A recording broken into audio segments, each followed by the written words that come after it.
Kicking off the summer with advice on how to keep a coach's interest long term. This is the Athletic Scholarship Podcast, episode number 148. Welcome to the Athletic Scholarship Podcast. I'm Jon Fugler, athletic scholarship coach and a dad of 2 scholarship athletes. I'm also the CEO of Recruit Me. I'm a podcaster, of course. I'm an author and speaker.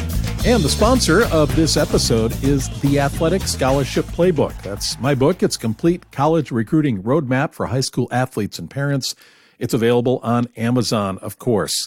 This podcast is 15 minutes. It will change your scholarship future. So I dig in and I give you takeaways you can use immediately. It's easy to find this podcast on your favorite podcast app. So get it there, subscribe, or you can also go to my website, recruitme.com. Well, I'm so glad to have you along. We're kicking off our summer recruiting series. Here we go for about 3 months, just giving you specific things that you can do this summer to make a difference in your recruiting campaign. So that's our focus, and we're getting going here. Can you believe it's June already?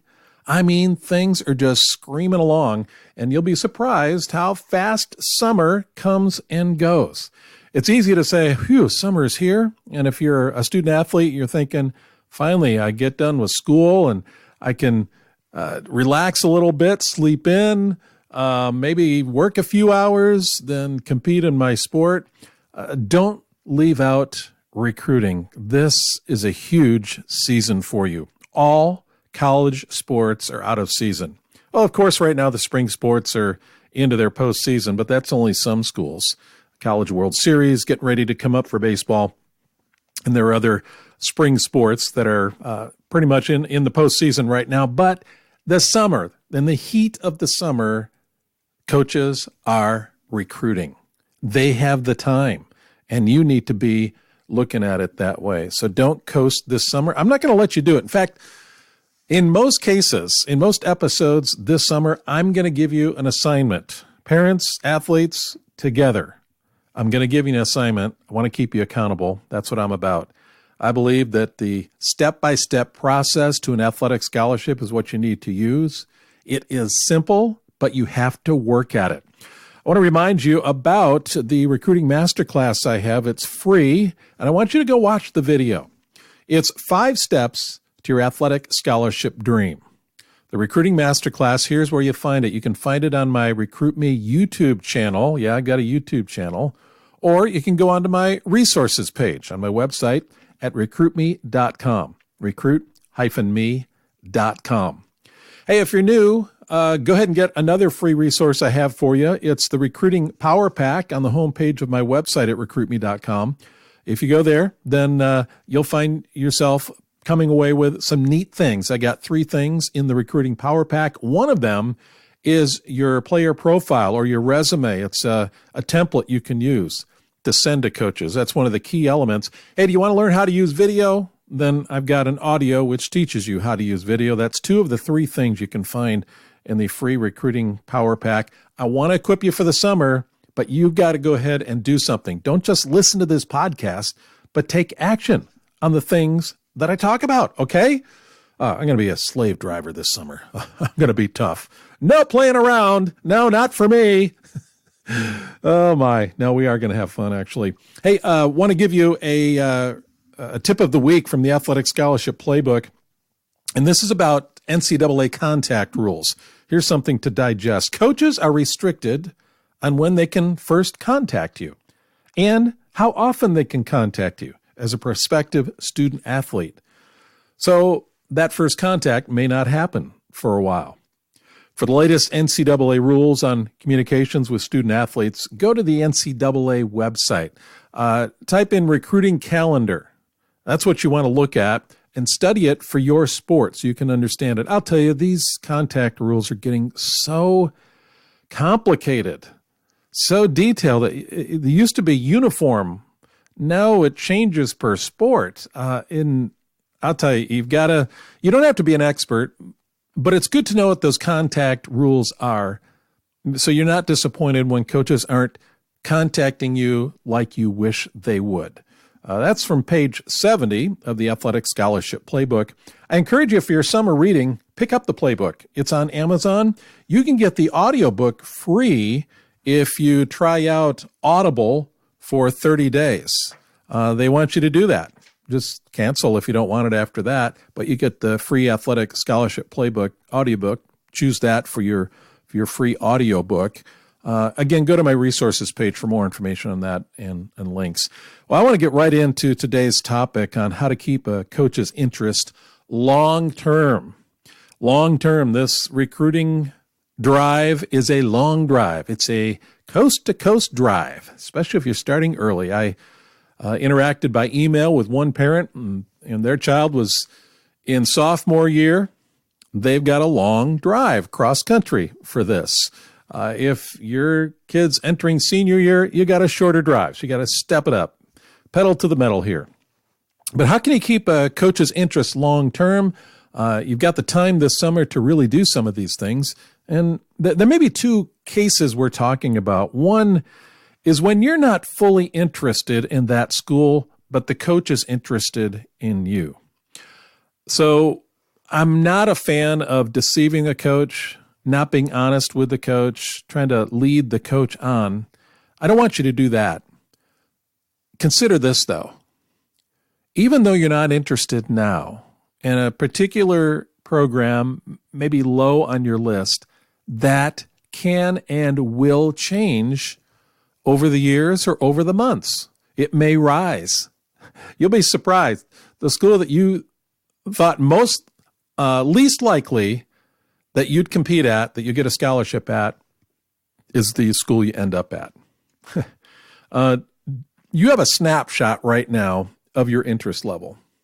It's just a snapshot, but you're involved in a full-length feature movie. You do not know what that last scene is going to look like. Keep your options open. As I always say, cast your net wide. If you're not fully interested in a school right now, not fully engaged, then, hey, keep the coach's interest if that coach's interest is interested in you. And I'll share ways you can do that in a moment. The second instance and second case is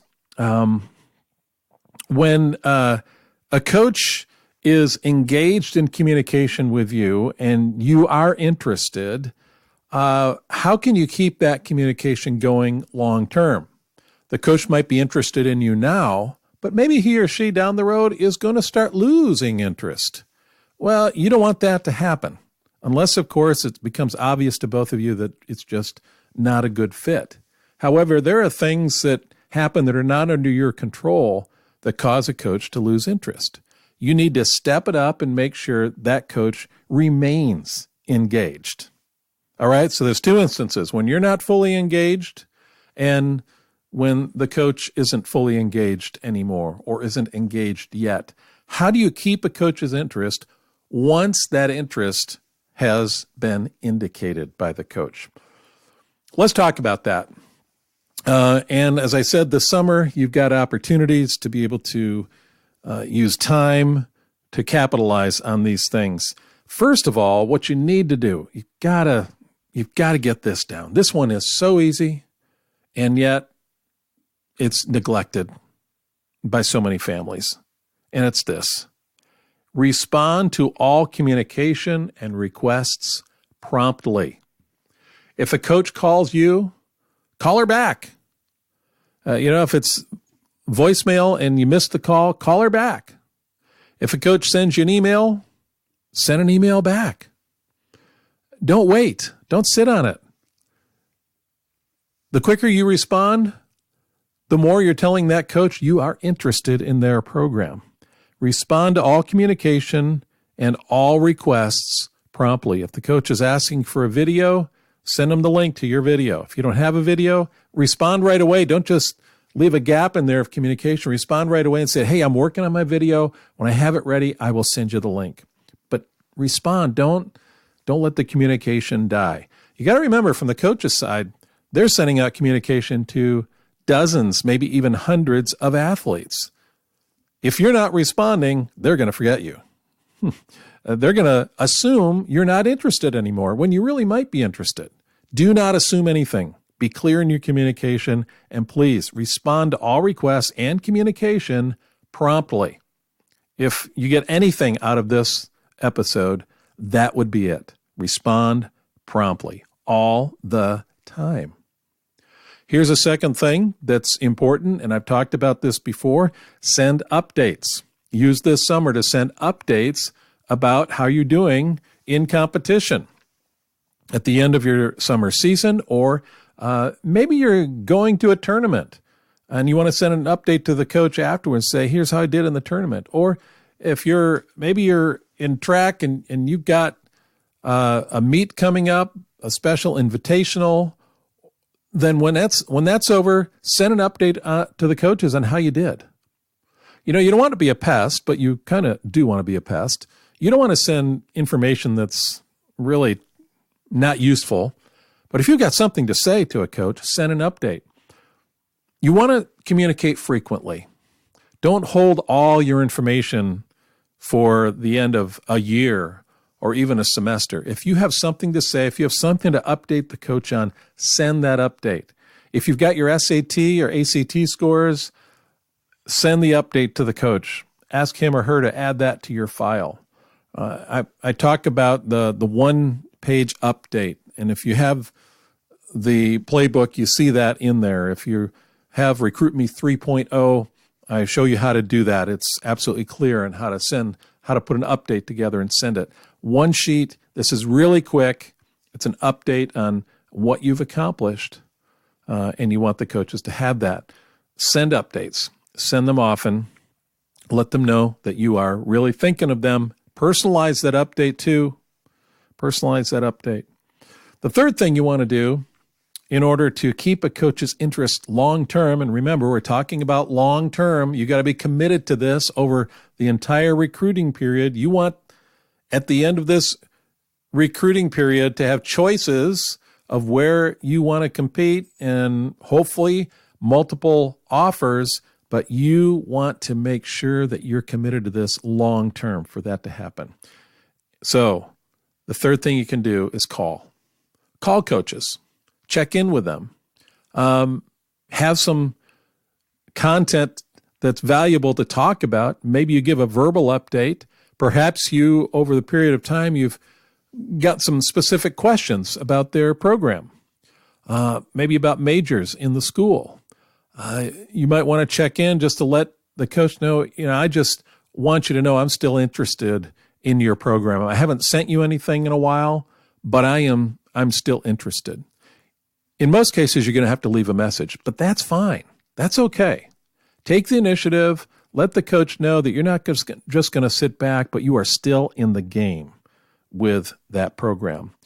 Make phone calls. You could keep your list of schools and contacts and keep a diary of when you've called these coaches, and call them maybe every quarter. Call them once or twice, at least this summer.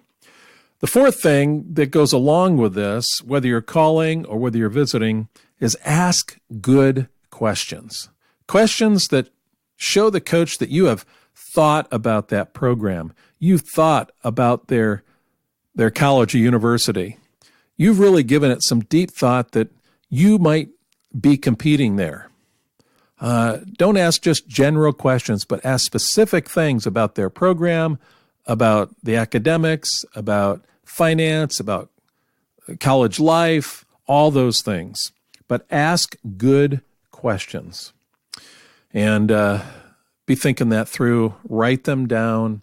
This requires some study to be able to ask those good questions. You want to show them that you are thinking about that school personally. Shows that you have a keen interest.